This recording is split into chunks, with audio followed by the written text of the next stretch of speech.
James. Well, thank you, Judith. I'm the settlor of the Perivoli Trust, and I expressed a wish to the trustees to support this initiative, which very happily they obliged by doing.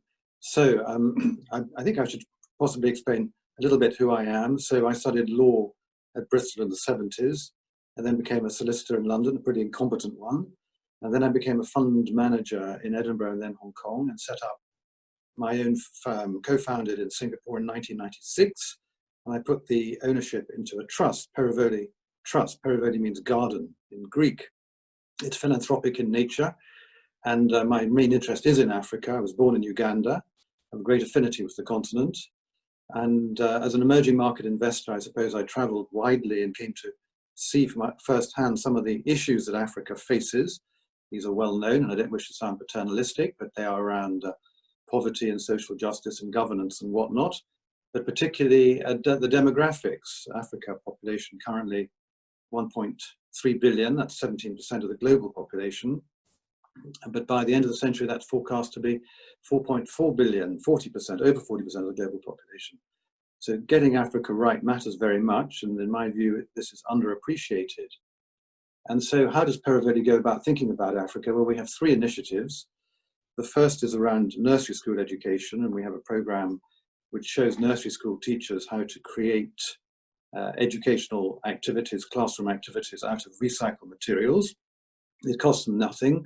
We have about 7,000 nursery school teachers under our wing, and we hope to take that to 200,000. And the second really approach is around innovation. We think a bit about the meaning of the digitalization of money, around M-Pesa, particularly, for example, in Kenya, and businesses which are taking advantage of that, formalizing informal markets, I suppose, and in the process driving up labor productivity and, as a result, living standards. Many of these businesses will have and are having a great impact. And the third initiative that we have is PARC, of course, and there we're thinking more top-down around the macro issues that Africa faces, policies and implementation of policies, and in the hope of harnessing what's already going on, joining up the dots, and I suppose making the wholes greater than the sum of the parts.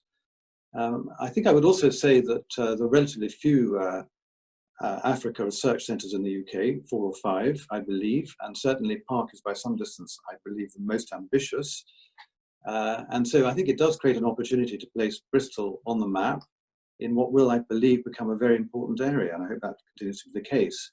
And I also like to think that it will encourage more students from Africa to study in the UK, and therefore be well equipped to go back as part of the diaspora to make Africa stronger and better. And of course, it all depends on leadership at the university. And I would say to you that with Judith and Isabella and Susan, ladies, of course, let's always get the best outcome, that there is a very strong team, and they've got off to a flying start, and you're about to hear much more about their initiatives. And so I have no doubt that we will, at Perivoli, remain wholly supportive and enthusiastic. So with that, on to the next contestant. Thank you very much indeed,